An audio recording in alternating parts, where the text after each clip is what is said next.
जैसा दिखता है वैसा होता नहीं। एक बार एक साधु और उनका शिष्य कड़ी तपस्या के बाद देश भ्रमण के लिए निकले। भ्रमण करते करते साधु और उनका शिष्य एक गांव में जा पहुँचे। इस गांव में एक सेठ रहता था। इसके साथ धन न धान्य की कोई कमी नहीं थी।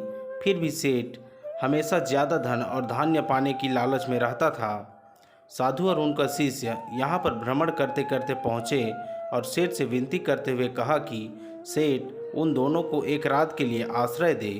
सेठ ने दोनों को देखा और मन ही मन सोचा कि यह दोनों गरीब लगते हैं, इनसे मुझे कोई लाभ नहीं होगा। ऐसा सोचकर सेठ ने उन दोनों को मेहमानों के कमरे में ना भेजकर अपने खाली पड़ी एक घर के तह खाने में रहने के लिए जगह दी। तपस्वी साधु के पास दिव्य शक्तियाँ थीं। उन्होंने सेठ के मन की बात जान ली।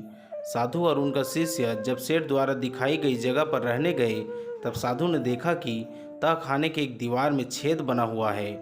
तो साधु ने तुरंत उस दीवार को अपनी शक्तियों से ही सही कर दिया। शिष्य ये सब देख रहा था। उसे साधु का ऐसा करना सही नहीं लगा, मगर वह कुछ नहीं बोला। अगले दिन दोनों सुबह होते ही वहाँ से निकल पड़े। पूरा दिन उस गांव में भ्रमण किया और जब फिर से अंधेरा होने लगा, तब वे दोनों इस बार एक गरीब परिवार के घर गए। इस परिवार में पति पत्नी, उनका एक बच्चा और उनके पास एक बकरी थी। उनसे जब दोनों ने रात भर के लिए आश्रय मांगा, तो गरीब ने उनका अच्छे से स्वागत किया। उनके पास जो भी खाने के लिए था वह भी उनको खिलाया और सोने के लिए बिस्तर बिछा दिया। अगले दिन सुबह साधु और उनका शिष्य जब नींद से उठे, तब उन्होंने देखा कि गरीब पति और पत्नी, उनका बच्चा बकरी के पास बैठकर रो रहे थे, क्योंकि उनकी बकरी मर चुकी थी। साधु और उनका शिष्य उनको दिलासा देकर वहां से चले गए। साधु और शिष्य जब उनके घर से थोड़ी दूर गए, तब शिष्य ने साधु से कहा, गुरुजी, आपने अच्छा नहीं किया। आपने उस लालची सेठ, जिसके पास किसी चीज़ की कमी नहीं थी, उसके तह खाने की छोटी सी छेद को भी सही कर दिया। और दूसरी तरफ उदार और बड़े दिल वाले उस गरीब परिवार, जिन्होंने हमारी इतनी अच्छी खातिरदारी की, आपने उनकी बकरी को ऐसे ही मर जाने दिया। तब गुरु ने शिष्य को समझाते हुए कहा, देखो बेटा, हमेशा जैसा दिखता है वैसा होता नहीं है। उस सेठ के तह खाने में जिस दीवार में छेद था, वह दीवार के पीछे एक बहुत बड़ा खजाना था।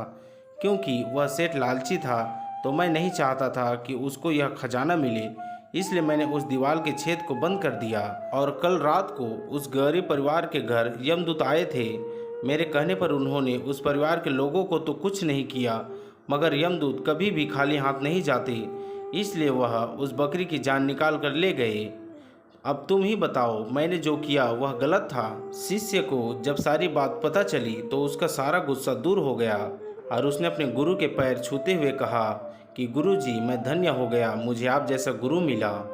दोस्तों, इस कहानी की तरह ही हमें भी अपने जीवन में हमेशा यह शिकायत रहती है कि हमारे साथ कुछ भी अच्छा नहीं होता है, मगर क्या पता जो हमारे साथ हो रहा है वह इसलिए हो रहा है कि उससे भी बुरा होने से टल जाए। एक सवाल आपसे, क्या आप भी यह बात मानते हैं कि अक्सर जैसा दिखता है वैसा नहीं होता? आपका जवाब कमेंट बॉक्स में हम ज़रूर पढ़ेंगे। जवाब देना ना भूलें। धन्यवाद। मिलते हैं और भी ऐसे ही कहानियों पर।